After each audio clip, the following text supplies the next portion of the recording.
All right, thanks. Thank you, Larry. Tim actually stole that. I was actually saving this to the end. This journey for me has not been an easy one. I had promptings telling me that this was what I should do. In January of 2011, my mother passed away. Before she passed away, she said, "Tim, you're loud and obnoxious." She says, "You have a voice, but you're preaching to the wrong people. The people who listen to your show across the nation, they get it. The ones who don't are the idiots you interview from Washington." She goes, "Go there and tell them." And I put it in the back of my head, and I just kept going. Well then, as time went on, I was doing a radio show, Veterans Day, and it was a very touching show. It was a hard show for me to do because I was celebrating and honoring people like many of you in this audience. And a soldier dropped by my show that day, and he left a note for me. And in that note was a coin. I didn't know anything about it, but it was a unit coin, and I carry it with me all the time. And the letter said, "Tim, you understand. You're fighting for America every day, and I don't know why you do it. But we, in the Special Forces 19th Group Airborne in Utah, we listen to you, and we support you. And we need you in Washington, D.C." And he went on and he told me what the challenge coin meant. And he said that these coins, Special Forces don't give them out to anybody. They have to do something special for their country or their nation. And they said I merit this. And they said I'm one of them. That's what made me think. And then also there was the poll that somebody put out there from another campaign that said, "Who would you vote for the U.S. Senate?" And they threw my name in as a joke. 1,200 people voted in that, and I got 44% of the votes. The person who put the poll out got 27.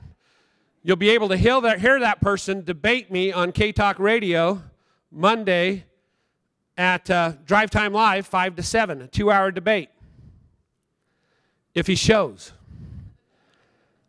Senator Hatch got 12, and the next person got 3, and callers started calling up and saying, "Do this. You've always said, get wise, wake up, inform, get involved, share, and evolve. Change your habits. Become an active participant in the world around you." We all have to do that because I don't want to go to my grave knowing that I let my kids down and my wife.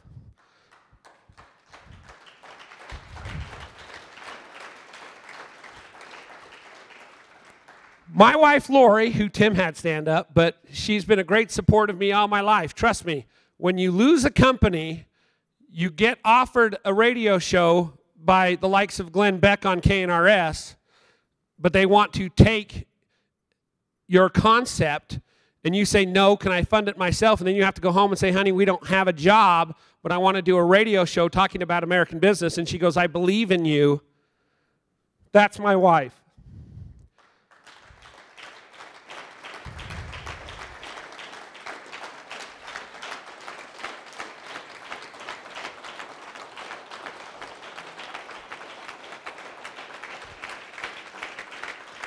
My kids, they have to put up with me. There's Ethan, he's my youngest. Stand up, Ethan.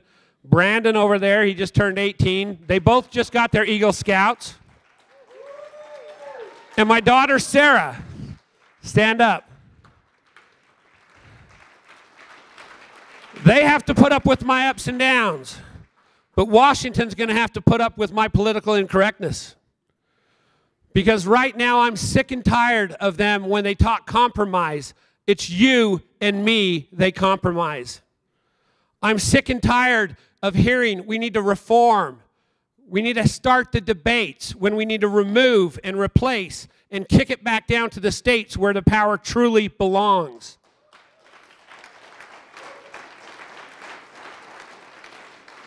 I'm tired of thinking that they think they can just come to you and take so they can give to somebody else who don't have the same drive and determination. That's not the original intent of our founding fathers. We're supposed to be able to try and succeed or fail, not be propped up because we're a trans-global corporation. I'm not a one-issue person. I've been discussing every issue for the last few years. I've studied, I've researched, I've talked to great men like Tim and Curtis and Mike. Those are true patriots. I've talked to senators, 64. They've all told us they want to get rid of the Department of Education. Who's heard it? Who's seen it done? Reagan was the last person to ever attempt it. Guess who shot him down? The Republicans. They tell you what you want to hear. They know the emotional pressure points that will get you upset, but they don't know how deep the trouble runs. I do. I've been there. I've lived it, and I don't want that for anybody else. When we go to vote this year, I don't want you to think about yourself. I want you to think about your kids and your grandkids. We've let them down, and their future is being determined by us. We're not doing a very good job. Do you think we are? We keep voting for the status quo. To that, I say no. The logo I chose, which I was told by some was not a good political logo, was a crest of the Sons of Liberty. I look around here and I see sons and daughters of liberty. Are you willing to stand with me today and take our country back? Because I don't want to stand alone.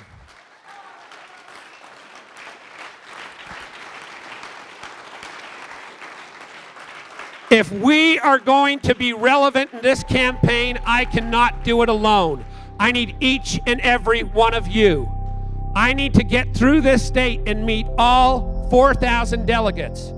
We need to win this election because the other people running, they voted for 477 like David Kirkham said. They voted for HB 116, and they'll do it again because you know why? They play politics. I understand real life. They say you don't know the game of politics. I say that's great. I don't want to know the game of politics. I'm able to unite. I'm able to educate and inform. I'm not afraid to knock on 100 senators' doors, 99 because I'm going to be the 100th, and say, this is what we need to do. If you're too dumb to read the bill, let me sit here and explain it to you.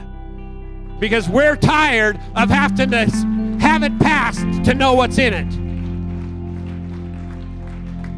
So I thank each and every one of you for your time here tonight. I appreciate the fact that you come out and meet and support me and listen to these great men. But you have to take an active role in the world around you. I can't make that decision for you. I'm willing to be the state of Utah's vessel, your politically incorrect voice. I'm willing to stand on that Senate floor and say, we're tired of the rest of you sitting in this hall violating your oath of office. I will not vote for the status quo. I will vote to support and defend the Constitution. That's my duty. That's my job. That's my promise to you. Thank you so much for coming tonight. You can meet and greet these fine gentlemen, get to know us. Thanks once again.